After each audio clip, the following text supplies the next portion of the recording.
Is it safe to drink airplane coffee? I heard that they use the same water as the toilet. They don't use water from the toilet. No.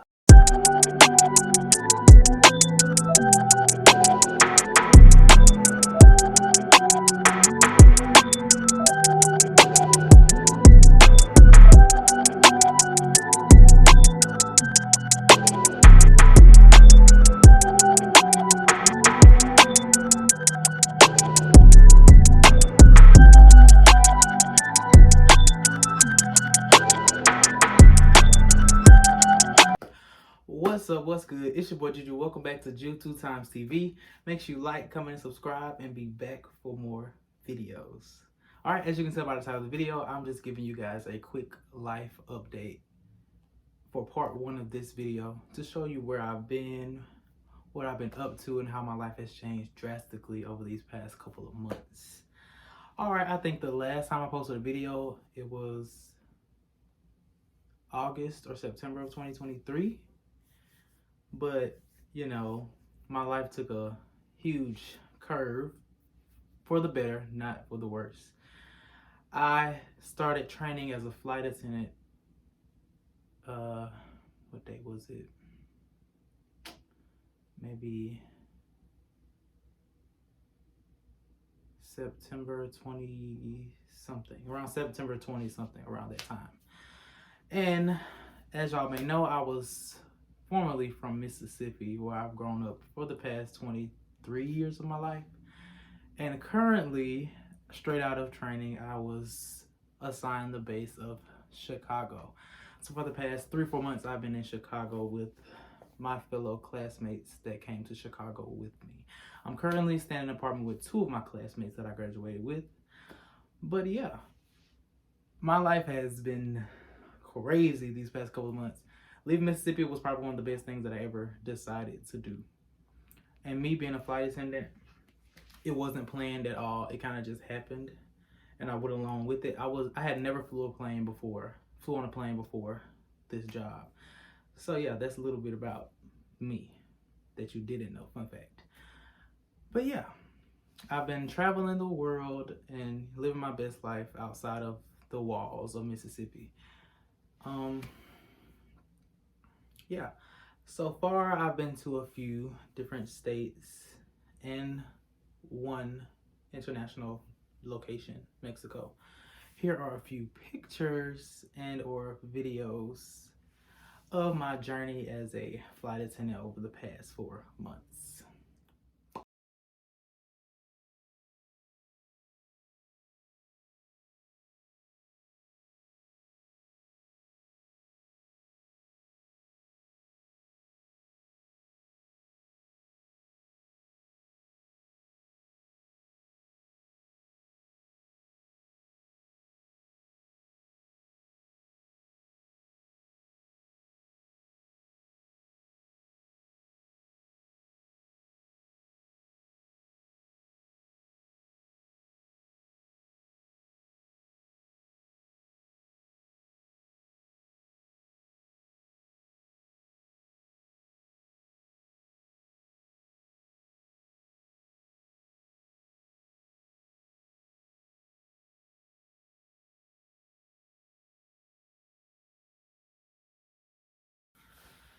Alright, hope y'all enjoyed those pictures and videos. But yeah, that's how my life has been going these past couple of months.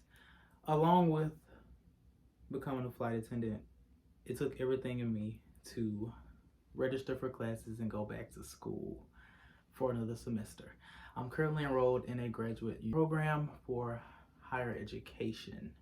Hopefully I will finish by roughly December, maybe July. It depends on if I want to rush the process. But yeah, big on scholarships, so I had to make sure I got back enrolled in school. And yeah, that has been a journey as well, trying to manage everything at once. Spending my layovers doing discussion questions, spending my layover taking tests, spending my layover writing essays. But at the end, it'll all pay off and it'll all be worth it. For the Chicago journey, when I was in training, you don't get to quote unquote select your base. They give you a list of options and you have to rank them from 1 to however many options you have. I had 6, and Chicago was my number 5 on the list.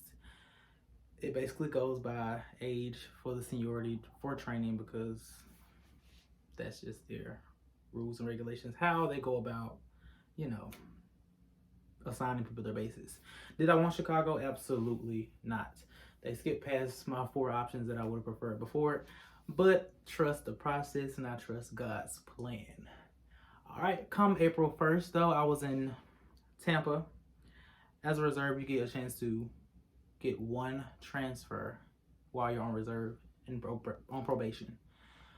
I'm on probation until May 7th, but yeah, I was in Tampa. I had put in a transfer for Dallas while I was in training, so I've been waiting 4 months now. November, December, 3 months now, and yeah, so it wasn't working for me, and Chicago isn't the place for me. I mean, I'm a Southerner, so the snow, the cold, the atmosphere is just not for me.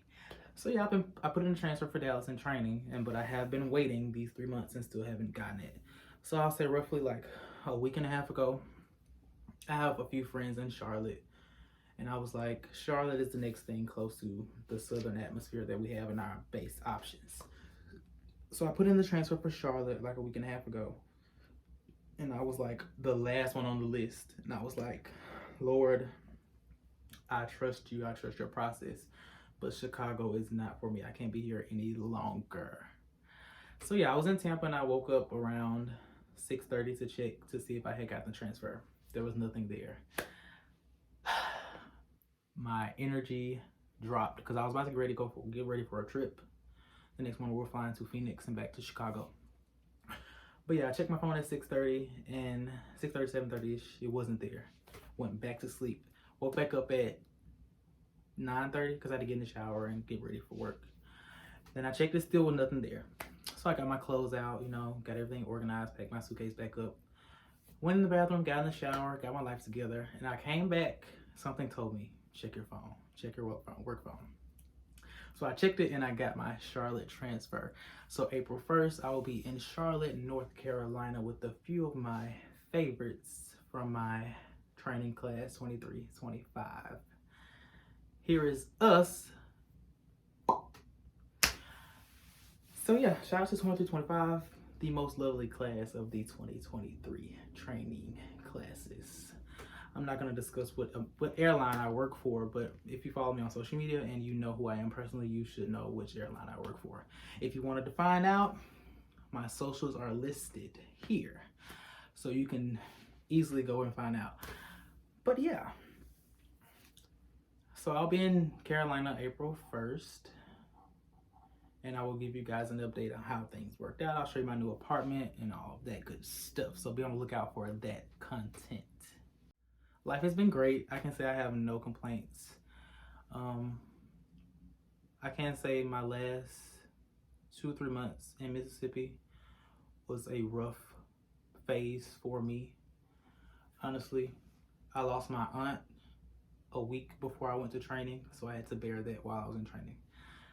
But yeah, so training is a very rigorous process. So I'm sure my aunt got up there and told God, like, I have this nephew down here and I need you to look out for him and ensure that he has all the success regarding anything he pursues. So I feel like she got up there and whispered in God's ear and said, Lord, guide him on the right path. So RIP her.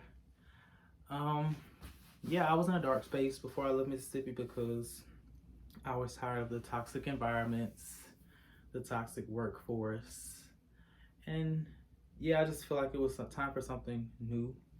I love to travel. I never flew, but I love to travel. I would always drive road trips and stuff like that. So being blessed with this job, a lot has changed for me. I can instantly just hop on a plane and go when I want, when I'm off, of course. So yeah, I mean, my life has been great. That's a little bit about my, journey these past couple of months. Chicago has been great to me. I've had some good times here. I went out with my classmates a few times. I have family up here as well, so I get the chance to see them more than usual. yeah.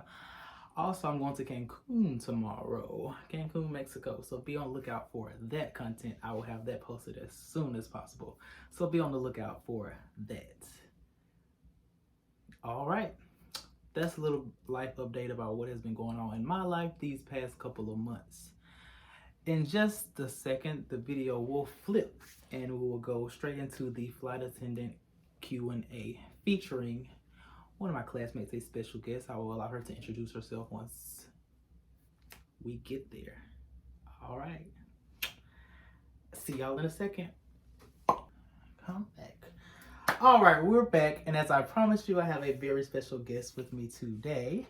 I have a very special friend from training. I'm going to allow her to introduce herself. Hello, I am Janice, and we met on training, and now we're roommates.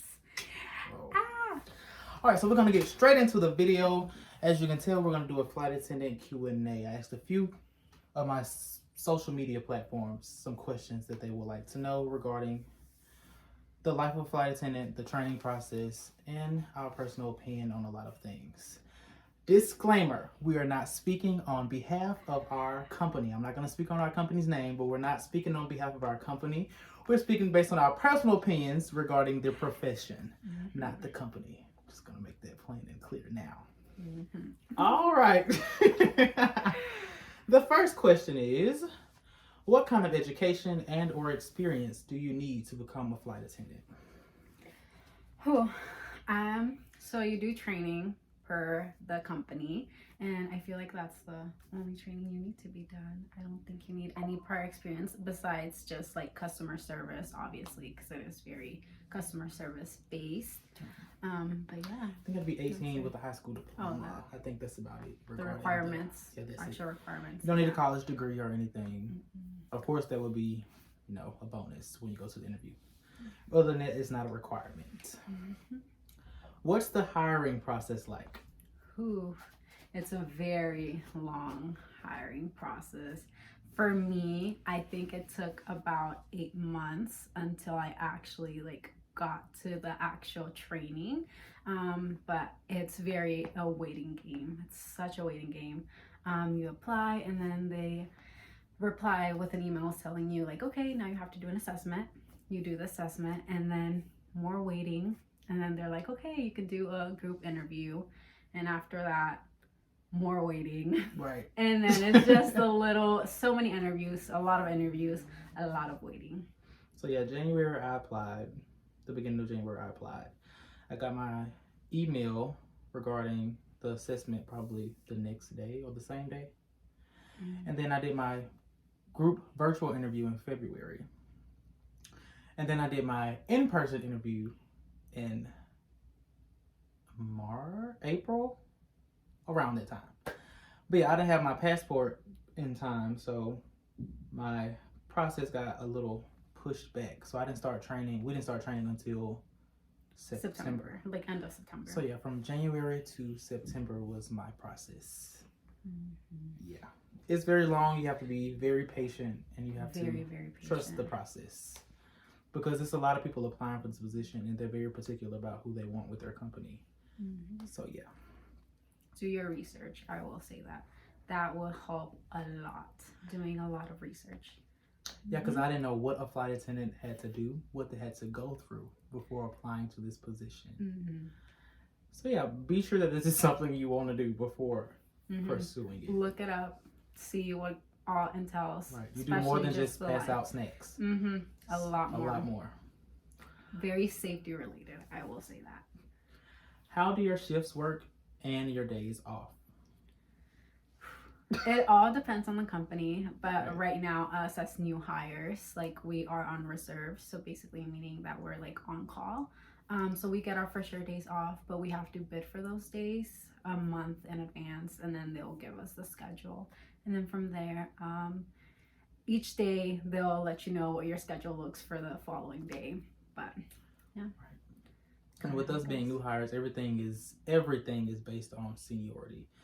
So of course the people that's been here longer than us get their selections before we do. So we basically get the hand-me-downs, basically.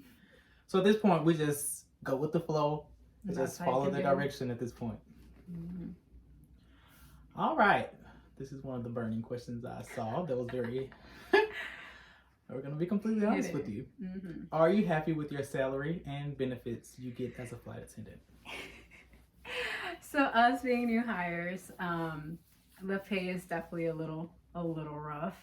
Benefits, I mean, we do get like our flight benefits, but still it is very nitpicky to your benefits. So like, yeah, don't just think that you're gonna get your free flights for everything. You get certain flight numbers. So like us, we have like 6 free as priority, and then other than that, like you're just basically on standby. So you definitely, if you're flying to a popular destination, it could be very hard to get. But I will say us as like flight attendants, we do have a little priority for like, you could do jump seats, so that really does help. But at the same time, it just depends on how many people are flying and stuff like that. So it's kind of complicated, but I mean, it does help at times.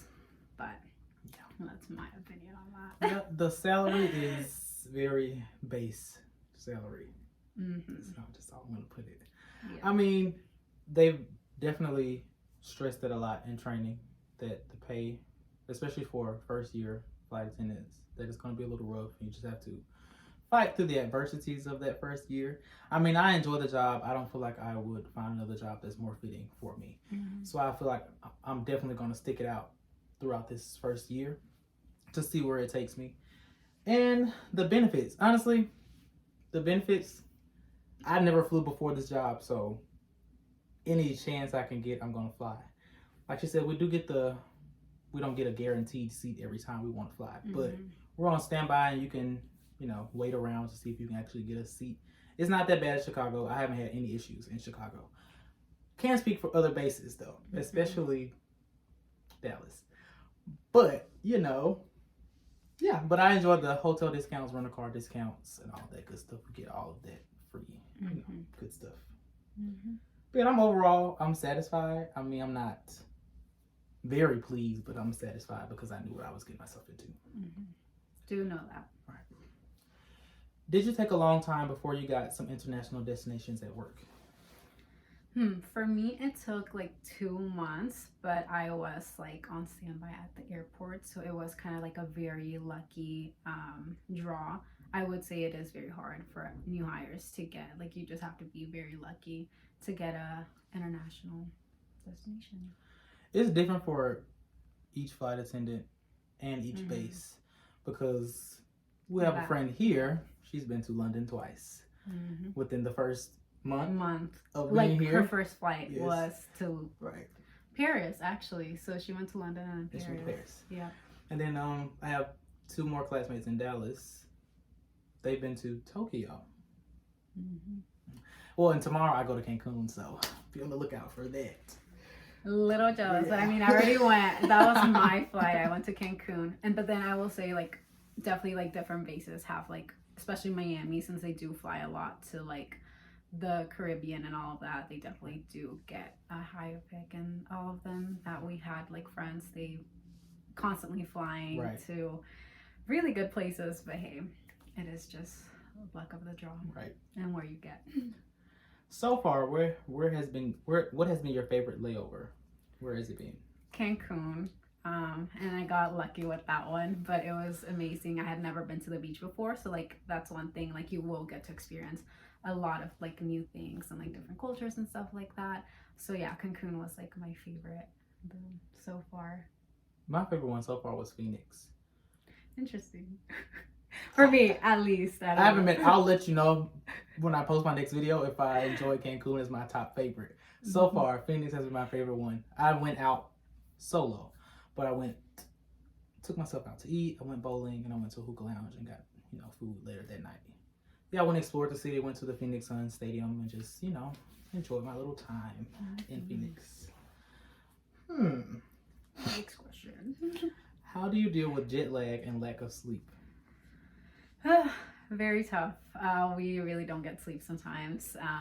It is very just flights sometimes are very early, or like your standbys are very early, especially like for me. I don't know, I've always Lucky me, always get standby at 4 a.m. So I have to be up by 1 a.m. because our commute to the airport, it's like an hour, and like getting ready, and like you just have to be ready for like different circumstances, like delays and stuff like that.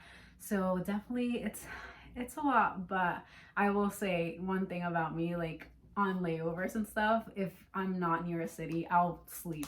Like all we do, just sleep, which is a little hard sometimes because I'm like, oh, you know, I want to explore and this and that, but you know, sleep should be a priority. You need to prioritize your mental health. Based on the layover time frame, is that when you can well. decide if you want to go out and explore.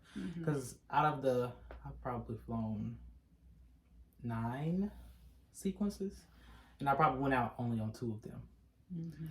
At first, the plane takes a toll on you horribly.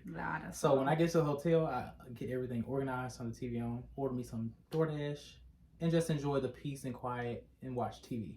Honestly, I can do that at home. I can do that anywhere. I would do that on vacation if I can.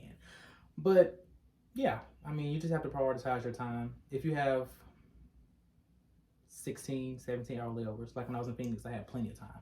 We had a early arrival and a late departure, so I had plenty of time. But this last sequence, we got to the hotel around 9. We had to be back at the airport at 5 or 6. So I went straight to bed. I didn't get much sleep, and we didn't have time to eat because our connecting flight was literally, as soon as the people got off, they were back on boarding. I was like, ugh. And it was a 4.5-hour flight there and a 3.5-hour flight back to Chicago. So you just have to prioritize your time. I would definitely say pack some lunches, something quick, some snacks in your bag, because you will definitely need it. Sure. And you may get lucky with the first class meal. Maybe, but for sure, bring your snacks. Drink lots of water. Definitely. Lots of water, because the plane does take a toll. Just be ready for that. Especially the first like flights, like definitely, like you'll feel it. Like after like my first flights, like I would get out of the plane and I'll be like, okay, the ground's moving a little. Like honestly, like I was like, oh my god. But yeah, no, definitely drink your water. Stay hydrated. To add on to this question, how do you deal with your ears popping consistently? Do you have that problem? At first I did, but again, on training, they teach you to do like the whole like open your mouth and this and that, and just try to get them unpopped. So I just constantly be doing that. But other than that, like after a few flights, like you definitely get used to it, and like they don't pop for me as much. For me, to have never flown, I don't have the issue until I'm sitting in an actual passenger seat. Interesting. Like I don't ever have the issues when I'm in the jump seat or working, but when I'm deadheading or just non-ribbing, my ears definitely have a lot of problems. It happens. But yeah, if you're flying and you have pressure in your ears, hold your nose and blow. Yawn, swallow, do whatever you can. All of that helps. I do think they have the headphones that you could put on your ears. It's not noise cancellation, but it's like pressure for the ears. I don't have time for that. Me either. You don't. Everything's so quick. Like that's something you'll realize like once you're working. Like things go by really fast, and sometimes it's like your head's like all over the place. I would say, at least for me. Okay. All right. What is the worst cabin moment? What is the worst moment in your cabin crew life? Ooh. Honestly, I will say I have been very lucky. Every single of my crews, like everyone has been amazing. Like everyone's been great. I did have an issue once though, which is just like about communication. That's something I will say, like communicate with your crew, because we're all there to help each other. But yeah, the only thing that happened is like we're doing service and stuff like that. And once I hit the last row, I was like, hey, could you just push the cart a little bit? Sometimes you can't reach the people. And I turned around, grabbed my things, and the girl was all the way in the back, putting everything away. And I was just like, hello, I'm not done. And I was getting my things because I was like, you know, like I have to obviously like serve the people. And the girl just looked at me a little weird, and she's like, we're done with service. I don't know what you're doing. And I'm like, I told you that I needed you to push the cart a little bit, but you decided to go back. So, but just left that at that. But that's been like my worst moment. But other than that, I haven't had any issues with anyone or anything. Must be nice. Yeah. I had a lot to happen on one flight. All this happened on one flight. We had a passenger disturbance, had to be removed from the plane. That was the start of the day. We had a medical emergency, had to do emergency landing, so that was another thing. And we got delayed. So yeah, it was a lot. I'm not gonna speak on the details, passenger privacy. I don't know what the hell, all that good stuff. But yeah, that was about it. And of course, I've had few issues with a few coworkers. But what job don't you have issues with coworkers? That is very true. Unless Very you true. work alone. Mm-hmm. All right. Did you ever have a fear of flying? I never did. I always liked flying. Not like him. I used to fly a lot, and I always liked it. I don't know. It always intrigued me. I always loved it. I had a fear of getting on a plane, a boat, all of the above. But I went on a cruise and I loved it. And I flew to the interview and I loved it. And I loved the job in general. So I had a fear before, but He got over it. Now we're here. If I wanted to go to all these destinations as a traveler, I had to get on a plane. So and or a cruise. All right. What was the hardest part of training?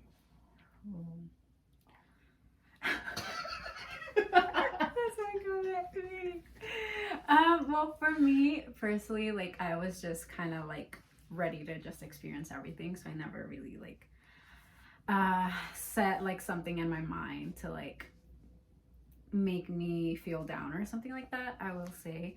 But it's just a lot. Like, I mean, my fear would be just like getting to be in a room with like a lot of different people, a lot of different personalities. Like that was definitely intimidating at first. But then you're stuck with each other for a lot of time. Literally. A lot of time. And at first, it was cool getting to know, but then after a while, definitely once you hit those last weeks, people do get on your nerves a little. And it's a little bit of an understatement, if I'm being honest. Right. But other than that, I mean, like the whole like class and stuff like that, like yes, it is a little bit stressful just because the workload is a lot, and then like they are long days with very early starts, at least for art class.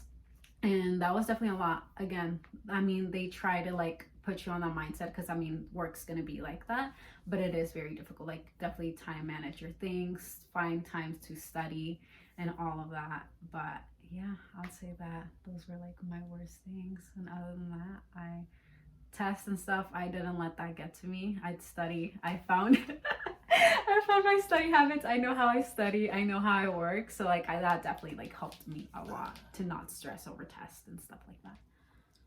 My biggest challenge was honestly probably my mind, because I was always terrified of the tests, the drills, overstressing myself, overstudying, which I didn't see a problem with because it obviously helped in the end. Mm-hmm. But being able to manage everything at once, the late days, the late endings, the early starts, the lack of sleep, the amount of information being forced upon you at one time. And being around people consistently from morning to night. And sometimes overnight studying. Yeah, it could definitely be a lot to take on. See, I like to call myself a introverted extrovert. I'm an extrovert for a little bit of time, but my social battery will drain quick. So I had to adjust to that. I mean, I've had an issues with the job regarding my introvert problems, but the training definitely was a little, because there's 12-hour days basically, right? So you're with these people 12 hours. It's very hard to find alone time, especially like in class and all of that. Then we all stayed in the same hotel, so even if you left your room, you probably see at least 5 of them. Yeah. If you could change anything about your job, what would it be? The pay. Right now, the pay. Just because like we do get moved into cities, like major cities, and that's just expensive cities. That's that part. But other than that, I wouldn't change anything. I don't know. I really love my job, and I wouldn't change anything about it. I accept the pay. No, too. I would change the process of getting a transfer to another base, because I feel like they hold you contempt in these other places sometimes. Mm-hmm. Because, yeah, my transfer has been in for 3 months now, and I'm still here. But that is changing very soon. Mm-hmm. See, I'm happy to be here, so I don't, to me, I'm like, okay, cool, but, so sorry. But it's okay. I'm trusting so the process. sad I'm that enjoying the place. that he's plan. leaving, but Yeah. I'm happy I'll at be the back same to time. visit. Not long term, but I'll be back to visit. All right. What made you decide to become a flight attendant? So I always so I used to work at a dental office, and our office, well, I lived like 5 minutes away from the airport back in Dallas. So I was like, we would receive a lot of like flight attendants and pilots. So that like kind of like intrigued me a little bit, because I was like, okay, cool. Like, I like flying. I love traveling. It'd be something cool to do. And like, I'm very customer service based. And at first I did think it was mostly just that, like, oh, let me serve you a drink and this and that. Like, I didn't account for everything else until like I got to it. But yeah, just the traveling, and then just literally getting to experience and like connect with a lot of different people, because you see all kinds of people, and that just kind of like, I love that life. I love starting conversations with people, just getting to know them, because you really never know what someone's flying for, and this and that, or where they come from. And it's an amazing experience. And especially for me, I am Hispanic, so I speak Spanish, and that was something that I really like, because like, I feel great when people come up to me and like they're comfortable like talking to me or like asking me questions, and like, I just love being able to like cater to them, if that makes sense. Yeah. I was a admissions counselor at the university I graduated from, and there was a associate. I would say I didn't know her personally, but I knew of her, that was in my position before me, and she went to become a flight attendant for Delta. I saw a lot of things on TikTok that kept randomly popping up on my timeline for some odd reason. And me, I was not satisfied with my job where I was. So I applied to my company just for, like whatever. Why not? What? It couldn't hurt. Mm-hmm. And I got the email for the group interview. I was like, okay, maybe this is going somewhere. Mm-hmm. I didn't expect to get a call or email for the in-person one, because they only asked you one question. And I was like, okay, did I do good? Did I not? And plus, I did the group interview at my job. I told her I had a family emergency. So I got my ring light from one of my coworkers, ran to the next empty building, went upstairs, turned the camera on, and boom. I was already dressed for work. I had my business attire on, so I didn't have any problems with that. I showed up that day with a suit on purpose, because I knew what that day was. So yeah, I don't recommend that for people that wants to be a flight attendant. That was my journey, but yeah, I went up there and I applied and did that, and then I got the email for the in-person interview. I was like, okay, this is getting real at this point. So I got there, got to the last portion. I'm not going to explain the whole interview process. Got to the last part, and I was like, I want to offer you was it CJO? Mm-hmm. And I was like, me? Like, are you sure? And yeah. Me, I was like, wait, what? Like, in my experience too, because it's very like, I don't know where I feel like too, like they just like take you, they're like interviewing you, and then like, I don't know where they're like, oh, here you go, and you're like, oh, so that's it, right? Like, okay, cool. Yeah, I didn't expect it, because they stressed it a lot that they interviewed over 10,000, 13,000 people for this position. And to think that we were one of those people that were selected, it's a lot. Definitely it's shocking. A good feeling. It is. Oh yeah, that's what made me become a flight attendant. Mm-hmm. Do you enjoy being a flight attendant? Yes, I love it. I wouldn't change anything about it. I have been wanting to be one for a minute, and it finally happened. And every time I'm there, like, enjoy it. I enjoy it a lot. I love this job. I never had a job I didn't want to quit. Mm-hmm. Just gonna put it like that. Mm-hmm. I love the travel. Honestly, the job doesn't even feel like a job. Mm-mm. It feels like what do they call it? A lifestyle, not an occupation. Yep. Yeah. Definitely that. Mm-hmm. What is your favorite position to fly as a flight attendant? Ooh. 3 and 4. I like being a little princess. Let's put it at that. He has a total different position, but yeah, no, I love 3 and 4. I like just doing what I do, and that's it. I love it. It intimidates me, everything else, for some reason, but I am open to experience it. But for right now, I love being a little princess. I have a newfound love for Flight Attendant 1. I love the first class. I love the meal service. I love the basket service. I love the announcements. I love the communication with the captains and the gate agents. I love it all. At first, when I first had it for the first time, I was like, yeah, no, absolutely not. It's intimidating. It's like, especially as a new hire, like the training is more of a safety-based training. It's not really a service-based training. They briefly cover it. So yeah, we go out there. If the plane goes down, I'll be happy to assist you. Yep. We're right there. We got that down. But yeah, so that was very intimidating. At first, when I first started flying, I was mainly getting 2. Honestly, I would prefer 1 over 2. Honestly, Flight Attendant 1 has a lot of responsibilities, but the 2 is just something about it. It just makes you, that's the position that will make you sweat. Yeah. Yeah, that is literally, that's the position that will make you sweat. It will. What's your least favorite position to work as a flight attendant? Well, I honestly haven't had number 1 yet, but the whole thing, it is a lot of responsibility, in my opinion, and I'm scared to get pushed to that because, like, as he said, in training, it's not really stressed. Like, that's something I would change. Like, I wish that everyone had an opportunity to, like, do all of that so that we could be a little bit more prepared and not be as scared to, like, actually do it. But I will say there are a lot of flight attendants, at least in our base, that are willing to help, and, like, they will walk you through it, and everyone's very generous, and, like, they will literally walk you through it. So it shouldn't be that intimidating, but I don't know, I get intimidated easily. That's the one thing I'm gonna miss about Chicago. Yeah. The flight attendants here and the airport. I haven't had any issues mainly with that. My least favorite position is definitely 2. I don't like it. I'm sorry, I'm not a fan. I will do it. You don't have that much interaction with the customers, but I actually like interacting with the customers. So, yeah. What is your favorite aircraft? 737. 737. As flight attendant 2, 737 is my favorite aircraft. As flight attendant 1, I hate to say it. I hate to admit this, but this is the only time. This is the only exception. It's the Airbus.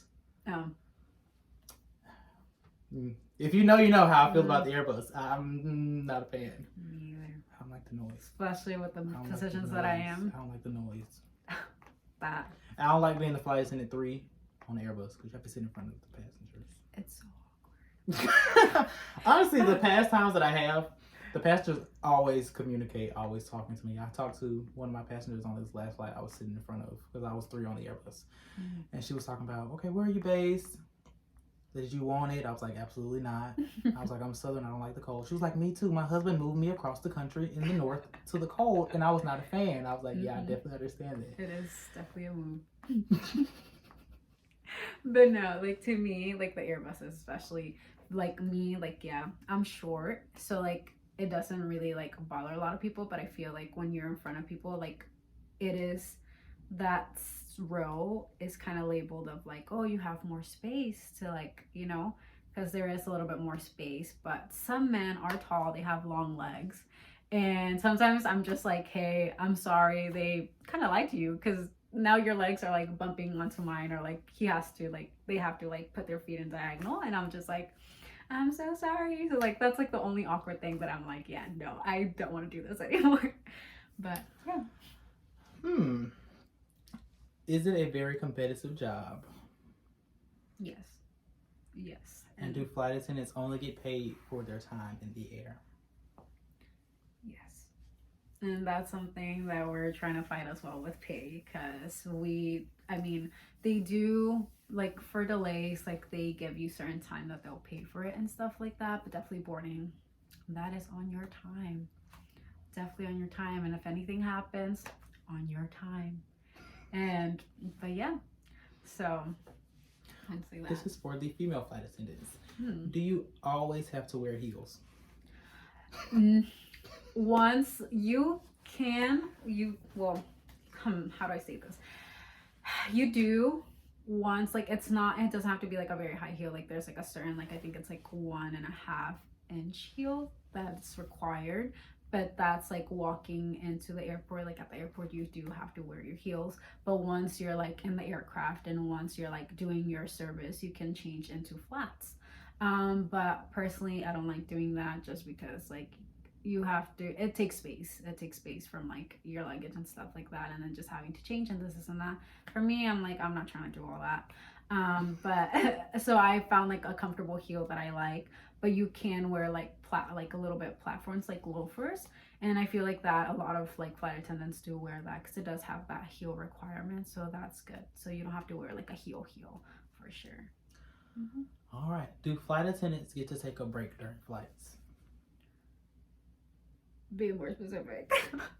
No, like it depends. Like if you do long hauls, like if definitely it's like a very long flight, like there is a required like time that you can have like a little break, just because it is a lot, and especially because there is a lot more flight attendants working the flight. So then at that time, then yes, you do have a break. But once I'll say like on the smaller flights, shorter hauls, it is just 4 of y'all. There is not like a set break time. Yes, you will have a little bit of sit time, but I wouldn't necessarily say it's a break time just because you do have to attend, like if something happens and stuff like that. On domestic flights, yeah, you don't have a guaranteed break, but you do have time to like eat or something after the service is done. But on the international, like the 17-hour flights, so quote unquote, you have assigned crew rest times where they have a actual bed for the cabin crew to take a nap, sleep, or anything like that. So yeah.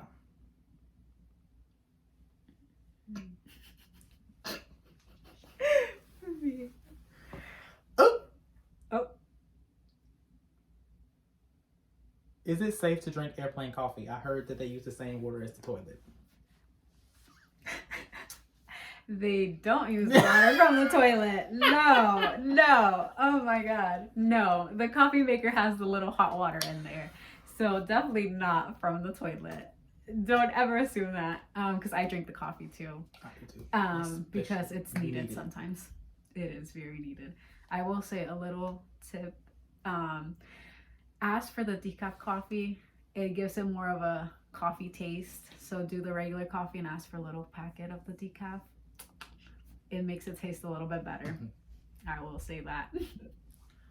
How can I overcome a fear of flying? Ooh, I don't know if I'm the best to answer this question, but in my opinion, because I've had people in my flights that are very scared, just talk to your flight attendants. Just let them know your situation, like what triggers it, or like what's the root of like the fear and stuff like that, and we'll definitely like try and take care of you and then check up on you and see like if you need any water, anything like that. We can definitely provide water, and like we have pills like in case of like motion sickness and stuff like that. But I'll say communication is very big. But other than that, honestly, that's like my biggest advice. And then trust me, like knock on wood, there's not a lot of like yes, turbulence sometimes gets bad, but I will say like most of the times the plane is not gonna fall. We will be safe, and we're definitely very trained to assist and everything, so there shouldn't be like big concerns over that, in my opinion. I'm gonna speak on the situation I had with a first-time flyer on my flight. When she walked through the boarding door, that was her first comment to me, because I was the first person she saw when she got on the plane. She was like, okay, this is my first time flying. I'm with family, but I am extremely scared. I was like, noted. Which seat are you in? So she told me her seat. She was in main cabin extra, so she had a little bit of liquid encouragement. But yeah, I ensured that I stopped by her seat every now and then to check on her. She needed a motion sickness bag. If she needed to just stand up, she can come over there to the front with me. I can distract her with conversation. But I ensured that I, gave her the liquid encouragement she desired. So after that, I made her feel comfortable and all the good stuff. And she enjoyed her flight. At that point, she said she would always fly from that point forward. And she was going to an international destination, so taking a big risk. Mm-hmm. Start with something small, I would Yeah. say. Take a short flight. Yes. Just get a feel of it. Right. Get a feel of it for sure. All right. How do you deal with turbulence? Does it bother you? To me, it doesn't, just because I've experienced it. Sometimes it is just surprising, like it'll catch you out of nowhere, because like pilots try to warn you and stuff like that, but sometimes you just never know. Sometimes they're wrong, and it's just like out of nowhere, so you're just like, oh, okay, that happened. But for me personally, I just like, as like if I'm trying to do service or stuff like that, definitely just take your seat, don't risk it. But to me, I just sit down, or if I'm standing up or something, just grab myself and just secure myself, get to my jump seat as soon as possible. But other than that, it doesn't really bother me. I'm a little adrenaline junkie, so I love roller coasters. So to me, I'm like, it's a little roller coaster. Like me, when I feel the turbulence, I get excited. Because for one, I know we get a chance to sit down. The captain will tell us to take a seat. Yeah. That's one. And I'm just in the back having the ball. Like, I'm back there like this. Like, yes. Hands up. People ringing the call like, I'm so sorry, but I'm not getting up. Mm-mm. You have to wait until the turbulence is over. Mm-hmm. Yeah, the pilots will make sure, most of the time, that you No, are safe during the turbulence. Yeah. They will make an announcement, turn the seatbelt sign on, or they'll contact you via the interphone to let you know. But yeah. All right. I hope you guys enjoyed this video. I hope we gave you a lot of knowledge regarding the flight attendant profession and all that good stuff. But I would like to thank you so much for tuning in. Make sure you like, comment, and subscribe, and come back for more videos. Yes. Out.